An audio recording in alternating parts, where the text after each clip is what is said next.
صباح الخير يا خالة بهاني. يسعد صباحك يا زاهي. ما عندكيش غير الطماطم المفعصة دي يا خالي؟ دي مفعصة يا زاهي برضو؟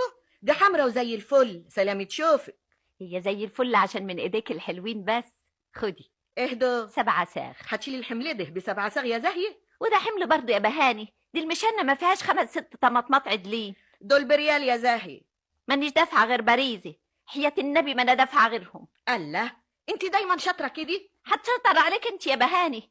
طب دي لسه واحدة كانت هتاخدهم ب15 صاغ ما رضتش يا زاهي، وماشية قدامك هناك اهي. حياة النبي ما معايا غير الباريزي، حياة النبي ما تكسفيني بقى. هما كمان ما يستاهلوش غير كده، داني بس واخداهم من وشك السمح وايديك المبروكه. هقولك ايه يا زاهي، خديهم. ياخد عدوينك يا اختي. وانتي ازيك يا بهاني؟ وزي العيال بخير؟ والله ما بشوفهم يا زاهي. يا اختي مادام كويسين احنا مش عايزين غير كده. البريزه اهي.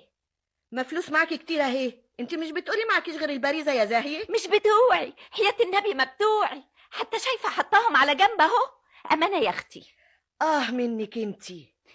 اوعي تكوني مش مسامحاني فيهم. بالهاني والشفا يا زاهي، مطرح ما يسري يمري. اقعدي بالعافيه يا بهاني. الله يعافيكي.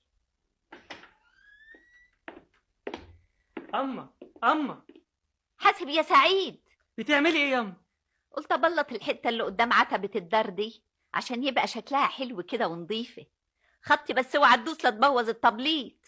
وجبتي البلاط ده منين ياما؟ من زينهم عبد الستار ابراهيم اللي بيبني بيت بالمسلح غربنا هنا، جايب بلاط بيلعلط، المسميه سماريك. رحت للبنايين قلت لهم ايه، النبي ادوني بلاطين كده تكونوا مستغنيين عنهم، بس اوعوا يكونوا مكسورين. والشحات له ايه يا ولا نص البلد. اديني لزقته لكم. بص البلاطه دي عليها رسم احمر واخضر،